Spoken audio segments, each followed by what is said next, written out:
अस्सलाम वालेकुम स्टूडेंट्स। आज हम बिज़नेस एंड ट्रांजैक्शंस के मॉक एमसीक्यूज़ करेंगे। टाइम वेस्ट किए बगैर हम फर्स्ट एमसीक्यू देखते हैं। फर्स्ट एमसीक्यू लिखा हुआ है कि Cardio LTD sells goods to ABC LTD for $5,000। ABC LTD return half of this goods as faulty. What document does the Cardio LTD issue to the ABC LTD for returns. Cardio LTD ने ABC LTD को goods sell किए हैं। ABC LTD ने आधे goods उसमें से वापस कर दिए हैं। अब कार्डियो एलटीडी एबीसी एलटीडी को कौन सा डॉक्यूमेंट इशू करेगा कि उसने जो रिटर्न्स किए उसके लिए। सबसे पहले आपको पता होगा जो अब ये कार्डियो एलटीडी ने जो आपके पास गुड्स सेल किए थे तो उसकी उसने एंट्री क्या लिखी थी। उसने इसको सेल्स की थी, क्रेडिट की सेल्स हो गई थी और डेबिट से उसने रिसीवेबल रिकॉर्ड किए थे।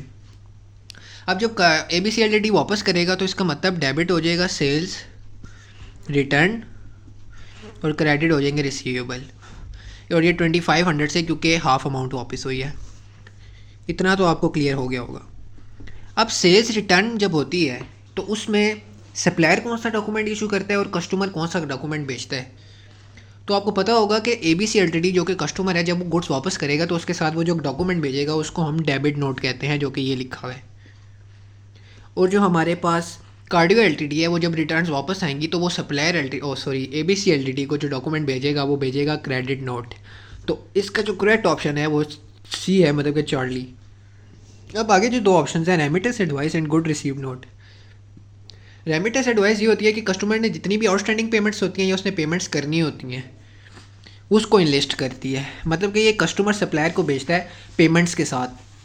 जब मतलब कि एबीसी एलटीडी ने महीने के एंड में अपनी पेमेंट की है किसी आउटस्टैंडिंग बैलेंस की तो उसके साथ रेमिटेंस एडवाइस भेजेगा जिसमें उसमें लिखा होगा कि इतने महीने पेमेंट कर दी है, इतनी मेरी रहती है, तो उसे रेमिटेंस एडवाइस कहते हैं। गुड रिसीव नोट क्या होता है, जब भी आप देखें एबीसी एलटीडी को गुड्स जब रिसीव हुए होंगे तो एबीसी एलटीडी का एक गुड रिसीव सेक्शन होगा। जब उसको गुड्स रिसीव होंगे तो उसका जो गुड रिसीव सेक्शन होगा वो चेक करेगा कि हमें जो गुड्स मिले हैं क्या वो सही हैं और क्या वो उतने हैं जितने हमने ऑर्डर किए थे। अगर वो सही हैं और वो उतने ही हैं जितने ऑर्डर किए थे तो वो एक गुड रिसीव्ड नोट इशू करेगा जिसमें से एक कॉपी अपने पास रखेगा, बाकी 3 कॉपियाँ अकाउंट्स डिपार्टमेंट, परचेजिंग डिपार्टमेंट को बेच देगा। तो ये होता है गुड रिसीव नोट। इस तरह हमारा इस पहले क्वेश्चन का जो करेक्ट आंसर है वो चार्ली है। सेकंड पे आते हैं, what is remittance advice for. Remittance advice जैसे हमने ऊपर पढ़ा था कि जब भी कस्टमर अपनी पेमेंट कर रहा होता है तो वो अपने एक साथ रेमिटेंस एडवाइस महीने के एंड में भेजता है जिसमें वो जितनी पेमेंट उसने कर दी है और जितनी रहती है वो लिस्ट करता है। तो देखिए it details amount being paid, मतलब कि जितनी वो पेमेंट वो कर रहा है या कर रही है और करेगा। तो इन तीनों चीज़ों में से एक इन्होंने इधर दिया हुआ है तो इसका करेक्ट ऑप्शन जो है वो अल्फा ही है। अब सेकंड है लिस्ट परचेजेस बीइंग मेड। देखिए जो परचेजेस आप करते हैं, मतलब कि समझ लें हम परचेजेस जो करते हैं वो हम किस में रिकॉर्ड करते हैं, परचेज लेजर में रिकॉर्ड करते हैं। रेमिटेंस एडवाइस में उनका कोई काम नहीं है, तो ये ऑप्शन गलत हो गया। हमारा जो चार्ली है वो है list invoices amount still outstanding. वो इनवॉइस की अमाउंट्स जो अभी भी आउटस्टैंडिंग है। तो जो ये अमाउंट्स होती हैं ये हम रिकॉर्ड करते हैं अपने पेबल्स के अमाउंट में। ये हमारे पेबल्स में होती हैं। हमारे पेबल्स में लिखा होता है कि हमारी इतनी इनवॉइसेस आउटस्टैंडिंग है, हमने इतने इतने सप्लायर्स को देनी है। और अगर ये कस्टमर का है, मतलब कि कस्टमर हमारी नहीं इनवॉइसेस, ये कस्टमर की इनवॉइसेस हैं, तो उस केस में वो कस्टमर के कंट्रोल अकाउंट, कस्टमर का जो अकाउंट होता है कॉस्ट स्टेटमेंट अकाउंट, उसमें रिकॉर्ड होती हैं। तो इसमें जो हमारी list invoices amounts still outstanding, वो इनवॉइसेस अमाउंट्स जो भी आउटस्टैंडिंग है, ये हम इस केस में हमारी बारे में बात हो रही है कि हमारी वो इनवॉइसेस जो हमने भेजी थी कस्टमर को, तो वो अभी जो आउटस्टैंडिंग है उसकी जो लिस्ट है वो हम रिकॉर्ड करते हैं कस्टमर के स्टेटमेंट अकाउंट में, जिसमें एक कस्टमर की जितनी भी अमाउंट्स जो उसने पे की होती हैं या रह गई होती हैं और क्रेडिट नोट्स वो सब रिकॉर्ड होता है। अब जो डेल्टा है वो है समरी डेली सेल्स। हमारी जो डेली सेल्स रिकॉर्ड होती हैं वो हमारी रिकॉर्ड होती हैं सेल्स लेजर में, उसका रेमिटेंस एडवाइस से कोई लेना देना नहीं है। तो हमारी जो डेली सेल्स रिकॉर्ड होती हैं किसमें रिकॉर्ड होती हैं, सेल्स लेजर में। अच्छा, हमारे पास जो नेक्स्ट है वो है effective features of coding system. आपने इसमें से मार्क करने के कौन कौन से कोडिंग सिस्टम के फीचर्स हैं। तो फर्स्ट लिखा हुआ है everyone can introduce new codes. हर कोई कोड इंट्रोड्यूस कर सकता है, तो ये ऑप्शन गलत है। कोड्स हर कोई इंट्रोड्यूस नहीं कर सकता। या तो आपका स्पेसिफाइड अकाउंटेंट होगा, मैनेजमेंट अकाउंटेंट, या कोई स्पेसिफिक आपने एक अकाउंटेंट रखा होगा।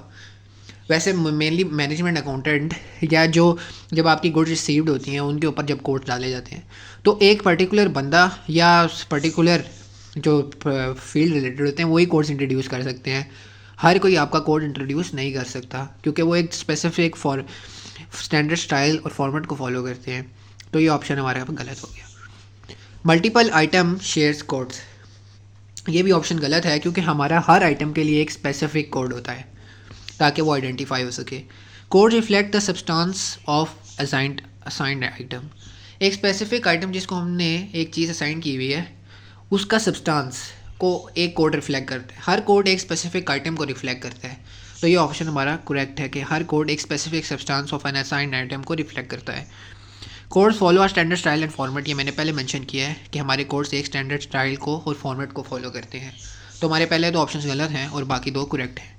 हमारा जो फोर्थ क्वेश्चन है एमसीक्यूज वो है which of the following is true about effective document retention policy. आपकी डॉक्यूमेंट रिटेंशन पॉलिसी क्या होती है, सबसे पहले आपको ये समझना चाहिए। डॉक्यूमेंट रिटेंशन पॉलिसी ये होती है कि आपका जो बिज़नेस होता है वो कुछ लोगों की बारे में कुछ इन्फॉर्मेशन इकट्ठी करता है, जैसे उसके एम्प्लॉयज़ हो गए या उसके कस्टमर्स हो गए या उसको वो जो ट्रांजैक्शंस करता है बैंक के साथ और अपने सप्लायर्स के साथ। ये जो सारी इन्फॉर्मेशन होती है डाटा होता है सॉरी, ये उसने रिटेन करना होता है। इनकी जो रिसिप्ट्स होती हैं और इनकी जो इन्वॉइसेस होती हैं सारी आपने रिटेन करनी होती हैं, ये आपका लीगल रिक्वायरमेंट होती है। तो इसको रिटेन करने के लिए कुछ पॉलिसीज़ होती हैं कि वो सिक्योर रहे डाटा। तो वो जितनी भी इसकी सिक्योरिटी के लिए जो आप रूल्स बनाते हैं वो इस पॉलिसी के अंदर आता है जो कंपनी बनाती है। तो अब इसको देखते हैं इसमें कौन कौन सी बातें इसके बारे में ट्रू हैं। Information can be shared publicly, नहीं, ये तो बिल्कुल ही गलत है। आप हमारे अपने एम्प्लॉयज़ की इन्फॉर्मेशन पब्लिक से शेयर नहीं कर सकते कि उनको कितनी पेज मिल रही हैं या जो भी। आप अपनी बैंक स्टेटमेंट नहीं शेयर कर सकते क्योंकि वो आपकी कॉन्फिडेंशियलिटी में आता है। सेकंड है facilitates the preparation of financial statements. देखिए आपकी जो फाइनेंशियल स्टेटमेंट्स प्रिपेयर होती हैं वो आपकी एम्प्लॉयज़ की पेज से या आपके बैंक स्टेटमेंट्स वगैरह से नहीं, मतलब कि डायरेक्टली प्रिपेयर नहीं होती। ये आपकी जो फाइनेंशियल स्टेटमेंट्स प्रिपेयर होती हैं वो आपके लेजर से प्रिपेयर होती हैं, आपके ट्रायल बैलेंस से प्रिपेयर होती हैं, जनरल लेजर हो गया या इंडिविजुअल लेजर्स हो गए। ऑल्दो ये जितनी भी बैंक स्टेटमेंट इन्वॉइसेस होती हैं या इन्वॉइसेस होगी ये उनका प्राइमरी रिकॉर्ड होती हैं, मतलब कि इसके ज़रिए आप रिकॉर्ड करते हैं लेजर्स में। फिर भी आपकी फाइनेंशियल स्टेटमेंट्स जो हैं वो लेजर से प्रिपेयर होती हैं, इनसे प्रिपेयर नहीं होती। हमारा जो थर्ड है इसका मतलब सेकंड स्टेटमेंट भी हमारी रॉन्ग होगी। हमारा जो अब थर्ड क्वेश्चन है वो है third MCQ sorry, documents with in retention period must be destroyed. देखिए एक ऐसा डॉक्यूमेंट जिसकी लीगल अब कोई रिक्वायरमेंट नहीं रही और आपको भी उसकी ज़रूरत नहीं है तो उसको प्रॉपर्ली डिस्पोज ऑफ किया जाता है कि ताकि वो जो उसके अंदर इन्फॉर्मेशन है वो चोरी ना हो जाए, मिस यूज़ ना हो जाए। तो ये आपका करेक्ट है कि आपने उसे प्रॉपर्ली डिस्ट्रॉय करना है, डिस्पोज ऑफ करना है। फोर्थ है helps to meet legal and regulatory requirements.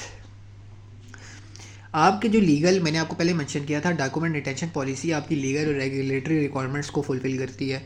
आपकी जो कंट्री के लॉज होते हैं आप उसके मुताबिक अपनी कंपनी की रिटेंशन पॉलिसी बनाते हैं। तो इसके मुताबिक ये क्वेश्चन भी, ये एमसीक्यू भी ट्रू है।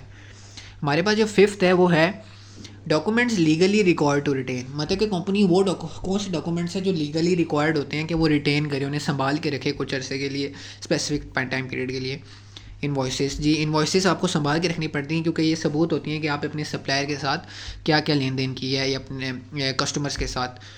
अब देखें अगर बाद में कोई डिस्प्यूट हो जाता है तो ये इन्वॉइसेस ही आपका सबसे बड़ा सबूत होते हैं। मिसाल के तौर पे बाद में आपका सप्लायर कहता है कि मैंने आपको $600 में बेचा था, आप कहते हैं नहीं 550 था, तो ये इन्वॉइस ही आपको उस वक्त कंफर्म बताएगी कि आपने 550 में ही चीज़ खरीदी थी। बैंक स्टेटमेंट्स भी आपको रिटेन करनी पड़ती हैं क्योंकि बैंक स्टेटमेंट से आपके आउटस्टैंडिंग बैलेंसेस या बैंक की जो ट्रांजैक्शंस हो रही होती हैं ये आपकी रिकॉर्ड होती हैं और ये चेक होती हैं क्योंकि इसमें फ्रॉड का केस होता है, मनी लॉन्ड्रिंग का सीन होता है, तो इसलिए ये भी आपने रिकॉर्ड करनी होती हैं। थर्ड है records of employees page and deductions. आपके एम्प्लॉय की जो पे है और जो डिडक्शंस हैं वो भी आपने मेंटेन करनी होती है क्योंकि आप अपने एम्प्लॉयज़ को जो पेज दे रहे हैं और उसमें से जो डिडक्शन कर रहे हैं, नेशनल इंश्योरेंस कंट्रीब्यूशन की कर लें या कोई और कंट्रीब्यूशन जो आप डिडक्ट कर रहे हैं उसका रिकॉर्ड आपने मेंटेन करना होता है क्योंकि वो बाद में अगर एम्प्लॉय बाद में रिटायरमेंट के प्लान के जो आपके डिडक्शंस होती हैं वो बाद में आपकी जो गवर्नमेंट है चेक करती है कि आप एम्प्लॉय को प्रॉपर्ली पे कर रहे हैं और जो आपने कंट्रीब्यूशंस करनी है आपने गवर्नमेंट को उसमें से देना है वो आप प्रॉपर्ली दे रहे हैं। तो इस वजह से ये रिकॉर्ड भी मेंटेन करना पड़ता है। एम्प्लॉय की जो ईमेल्स होती हैं वो आपने बिल्कुल भी रिकॉर्ड नहीं करनी होती और रिटेन नहीं करनी होती, क्योंकि वो उनकी पर्सनल भी हो सकती हैं या अगर वो बिज़नेस रिलेटेड भी हैं तो वो मोस्टली आपके क्या कहते हैं डे टू डे बिज़नेस को देख रही होती हैं, तो उनको रिटेन करना नहीं होता। तो इसमें ये 3 आपने रिटेन करनी है। हमारा जो 6th क्वेश्चन है वो ये है कि M E a car dealer uses coding system, यानी कार डीलर है जो कि कोडिंग सिस्टम यूज़ करती है। तो उसमें जो फर्स्ट नंबर होगा उसमें सेल्स और परचेज़ का कोड होगा और सेकंड नंबर में आपका पेबर रिसीवेबल और कैश का कोड होगा, 500 600 700 कैश का, 200 परचेज़ का, इस तरह करके। अब स्टेटमेंट क्या है, she received an invoice for a computer bought on credit. उसने एक कंप्यूटर ख़रीदा, एक इनवॉइस आई एक कंप्यूटर की जो उसने ख़रीदा था क्रेडिट पे, what code would be used. देखिए जब वो अपनी कंप्यूटर ख़रीदेगी तो उसको जब इनवॉइस आएगी तो वो जो रिकॉर्ड करेगी वो क्या करेगी कि डेबिट उसने परचेज़ की है और क्रेडिट उसका क्या हो जाएगा, क्योंकि उसने क्रेडिट पे किया है तो पेबल हो जाएगा। ये 2 चीज़ें आएंगी। तो सबसे पहले आप देखें कि इसमें उसने क्या किया है, परचेज़ किया है, तो 200 आपका फर्स्ट, तो दोनों पहले ऑप्शंस तो गलत हो गए। सेकंड आ जाए 200। सेकंड उसने क्या किया है, क्रेडिट पे किया है, तो मतलब कि पेबल्स, तो देखिए आप पेबल्स के सामने 500। अगर यही सेल उसने कैश पे की होती तो 700 आता, लेकिन ये ऑप्शन भी गलत हो गया, तो ये आपका ऑप्शन करेक्ट हो गया। तो इस तरह आपने कोड को जज किया। हमारा जो 7th क्वेश्चन है उसमें लिखा हुआ है which of the following is true about data handling in an organisation, कि कौन सी स्टेटमेंट्स ट्रू हैं जो डाटा हैंडल करने के लिए ऑर्गेनाइजेशन में यूज़ होती हैं। सबसे पहली स्टेटमेंट है data backup should be held at the system in live locations for quick recovery. मतलब कि आपकी जो डाटा की बैकअप होगी वो आपने सिस्टम में रखनी है जहाँ आप मौजूद है, मतलब कि आपकी जहाँ आपका ऑर्गेनाइजेशन मौजूद है उस जगह, मतलब कि अपनी कंपनी के अंदर, ताकि आपकी क्विक रिकवरी हो जाए। तो ये स्टेटमेंट गलत है। क्यों गलत है? ये इसलिए गलत है कि जो आपका बैकअप होता है डाटा का वो हमेशा आप रिमोट लोकेशन पे रखते हैं, अपनी कंपनी के अंदर वाले कंप्यूटर्स में नहीं रखते हैं। इन केस कि अगर अल्लाह ने करे वहाँ कोई डिज़ास्टर आ जाए या कोई आग लग जाए जिसकी वजह से सारा सिस्टम जल जाए, तो आपका जो डाटा बैकअप हो वो रिमोट लोकेशन में पड़ा हुआ हो। सेकंड है employ record should be held पर data retention policy, data protection policy, कि एम्प्लॉय के जो रिकॉर्ड्स हैं वो आपने अपनी डाटा प्रोटेक्शन पॉलिसी के मुताबिक रखने हैं। तो ये स्टेटमेंट तो देख के ही ट्रू पता चलती है। Access to accounting software should be given to authorise person, ये भी सही है कि आप सिर्फ ऑथोराइज पर्सन ही आपका अकाउंटिंग सॉफ्टवेयर यूज़ कर सके। Only records of the current year financial statement should be kept, ये गलत है।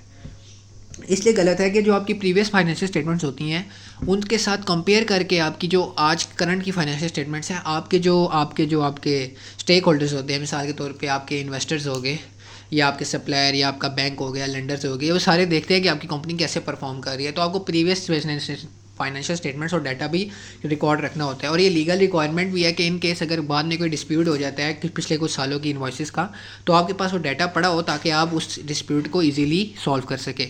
तो 4 स्टेटमेंट गलत है। हमारा जो 8 क्वेश्चन है वो ये है tell best practice of using codes, codes को किस तरह इस्तेमाल किया जाए।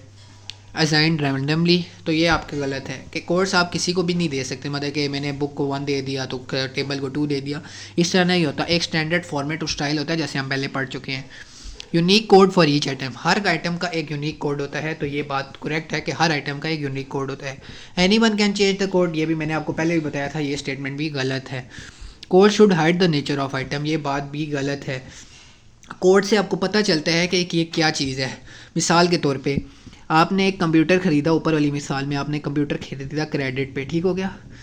अब मैं आपको बताता हूँ इसका कोड क्या है, 200 300 400। 200 क्या रिफ्लेक्ट कर रहा है, 200 रिफ्लेक्ट कर रहा है, या ऐसे कर लें, आप ये कर लें 234 कर लें।